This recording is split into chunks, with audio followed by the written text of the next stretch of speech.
Oi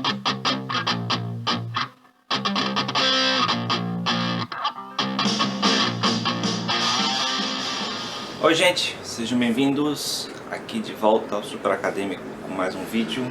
E hoje a gente vai continuar falando sobre as mídias e indústria cultural aqui com o livro do Eric Maigret e com a ajuda também aqui um pouquinho do Quarto Poder. Antes de começar, não esqueça de se inscrever no canal, dar like no vídeo, olhar também aí na descrição do vídeo as minhas redes sociais, meu livro novo está lá à venda, né, o Clouders. E se quiser apoiar o canal também tem lá minha conta no PayPal, certo? Então vamos começar. Então hoje nós vamos ver aqui, na verdade a parte finalzinho da parte introdutória do livro.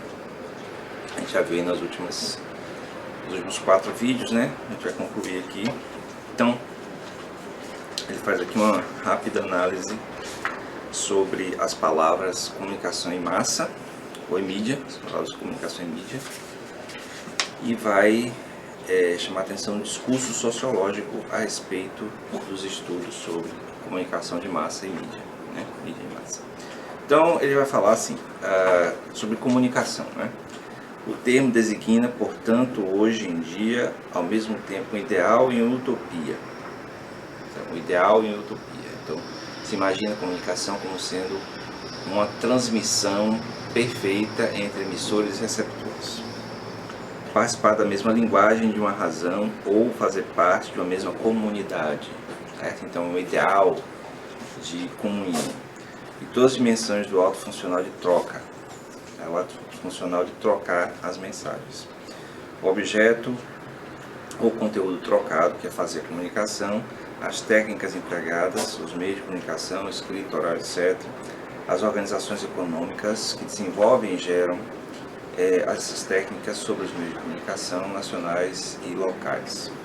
Ele dá um exemplo aqui da Disney, né, que seria considerada uma empresa de comunicação. O termo comunicação tem a seu favor e contra ela uma vagueza de uma expressão que pode ser extraída do lado do valor e do lado das técnicas. Ela autoriza todas as apropriações. O turismo é comunicação, como o teatro e a animação sociocultural, o comércio, o escotismo, as efusões sentimentais, o correio, a polinização. Quer dizer, comunicação, pelo que o Maigret está falando, é um termo tão amplo, tão problemático, tão vago, que ao falar comunicação, todo mundo meio que acha que entende, mas na verdade não há um aprofundamento. E sobre a palavra mídia, né, ele vai chamar a atenção que, assim, da origem, né, que vem de meio, né, que aqui no Brasil a gente se apropriou, a gente aportuguesou um termo vindo do inglês, que é mídia, né, mídia com E, M-E-D-I-A, e aí esse mídia, ao ser escrito como se fala em inglês, virou mídia, né, que é o que a gente usa no cotidiano. Mídia remete a uma relação à distância, sem a possibilidade de interação entre receptor e emissor. Isto é, um tipo de comunicação que se distingue da comunicação entre indivíduos e da comunicação entre organizações. O receptor, ele teria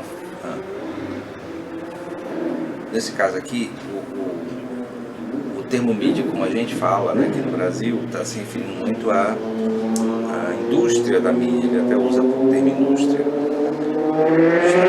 que teria a ver com esse conjunto de organizações, né, de empresas relacionadas com o processo de transmissão unilateral de mensagens, né, que seria a mídia de massa, como a gente tem falado aqui. Mas tanto um termo quanto o outro trazem problematizações, né, trazem problemas que precisam ser problematizados sobre a compreensão dos próprios termos, né, do que é realmente comunicado, do que é realmente comunicação, do que é realmente o meio de comunicação, porque a mídia, no meu entender, tem a ver com os canais, e os canais, né, os meios, eles interferem diretamente na mensagem. Então há uma ligação direta entre o que a mídia representa com o que é comunicado, certo? Aqui só para tecnicamente chamar a atenção para os níveis de comunicação que ele mencionou, né? O nível interindividual, que é o face a face, né, de uma pessoa para outra, o organizacional, entre grupos, empresas, organizações, e a midiática, que seria a distância, né, com pouco ou nenhuma resposta direta do receptor, que é isso aqui, por exemplo. Né? Eu gravando esse vídeo, eu permito, é claro, que as pessoas comentem, eu podia não permitir, né? O YouTube tem essa possibilidade de não permitir comentários, e aí quando a pessoa comenta, eu posso pegar e responder, ou produzindo outro vídeo, respondendo os próprios comentários, mas é muito menor, digamos assim, o efeito de retorno do receptor do que a transmissão em si. Aí, saindo dessa questão de comunicação em mídia com termos que precisam ser melhor apropriados, ele fala sobre o discurso sociológico, né? O social não se reduz à técnica, nem para ficar submerso nele, nem para ser regenerado nele.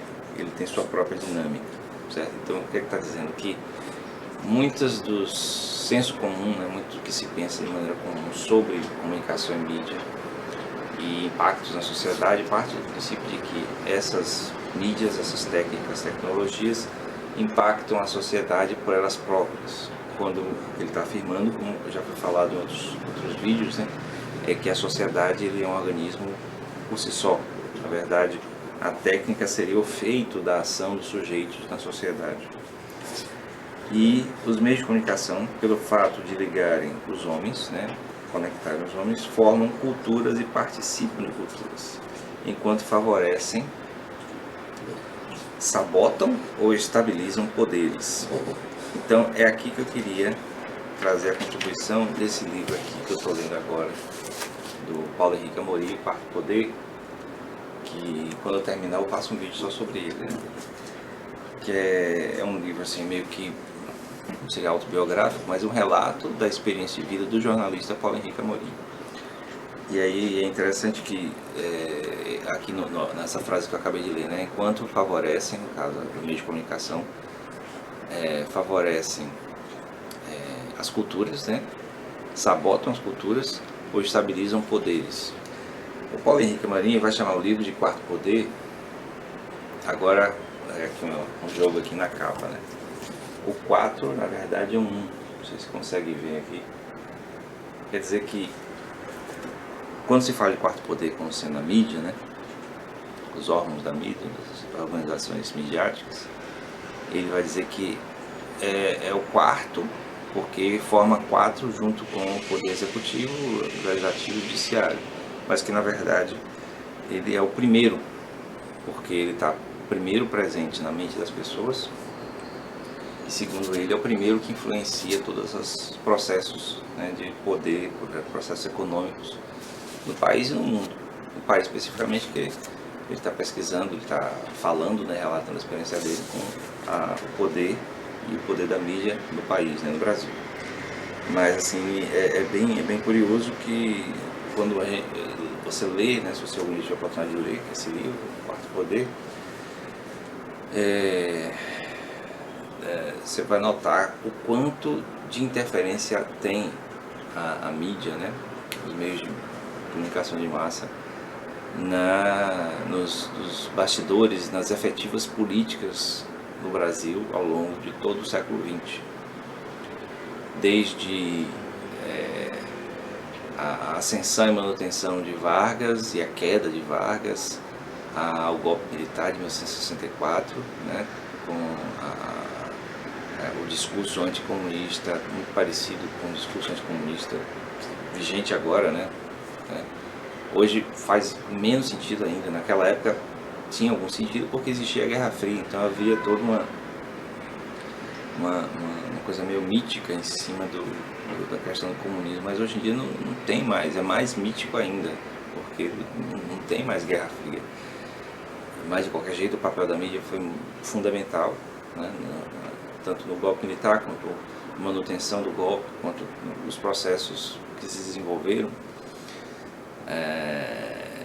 E depois participar da mídia também no processo de assim, redemocratização assistida, digamos assim, né, já que houve, na verdade, um acordo, digamos assim, a vontade muito mais dos militares de entregar o poder de volta aos civis, né, do que na verdade uma derrota da ditadura militar. Então, e ele vai dizer que a influência da mídia, especialmente de alguns nomes específicos da mídia, como hoje, né, um certo dono de mídia,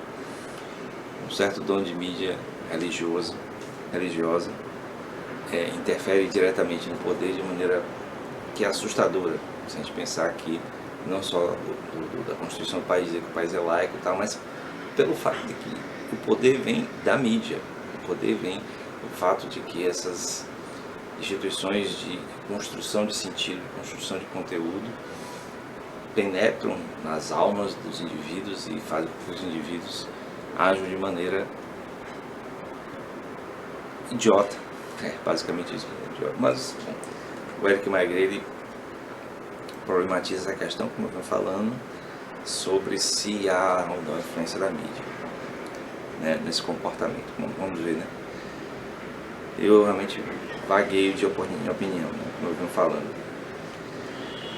Aí ele vai terminar o capítulo, né, que é o capítulo 1, lançando algumas perguntas, né, já que a obra toda ele vai desenvolvendo as várias linhas de pensamento. O campo da comunicação midiática, pergunta sobre o campo da comunicação midiática. Os conteúdos violentos da mídia suscitam a violência? A mídia manipula a opinião? A cultura americana se infiltra através da mídia? A televisão destrói a leitura? O voyeurismo televisual degrada a democracia? A comunicação eletrônica é a chave para o mundo melhor? Essas questões não são simples, mas recebem incansavelmente tantas respostas simples, ou mesmo simplistas, por boas razões, quando de fato, às vezes, elas não têm sentido ou são progressivamente resolvidas. Então, ele está assim, deixando em aberto que essas questões, elas são mal elaboradas, digamos assim, certo? Então, quando se pergunta, por exemplo, se a mídia influencia a violência ou gera violência através mostrando violência, a pergunta tem que ser reformulada de uma maneira que possa ser respondida, porque uma pergunta dessa é sim ou não, né?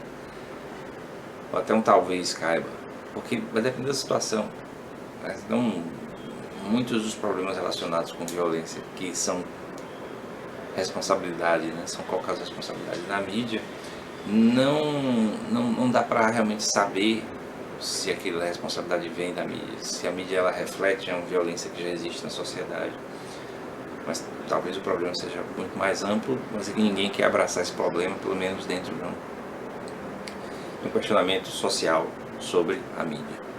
Bom, eu vou ficando por aqui, certo? Para não alongar muito o vídeo, ainda mais que a gente vai continuar essa série aí, falando sobre mídia, cultura de massa e indústria cultural, certo? Eu espero que vocês estejam curtindo aí essa playlist, essa sequência de vídeos. Hoje não deu para tocar porque eu estou gravando de manhã cedo, né? Coloquem inclusive comentários se vocês querem que eu continue tocando, porque se ninguém colocar nada eu vou continuar tocando, porque é uma maneira também de eu poder expressar um pouco dessa minha necessidade de tocar guitarra. Então dê like no vídeo, se inscreva no canal que não está inscrito, bem-vindo aos novos inscritos, e dê uma olhada também na descrição aí do vídeo para ver os links que tem lá, especialmente meu livro, né? Deem uma olhada no livro Clodders, Mary Poppins da Nuvem, certo? É muito legal, muito interessante. E se não for comprar, compartilhe, né? Indicando para outras pessoas, certo? Valeu e até o próximo vídeo.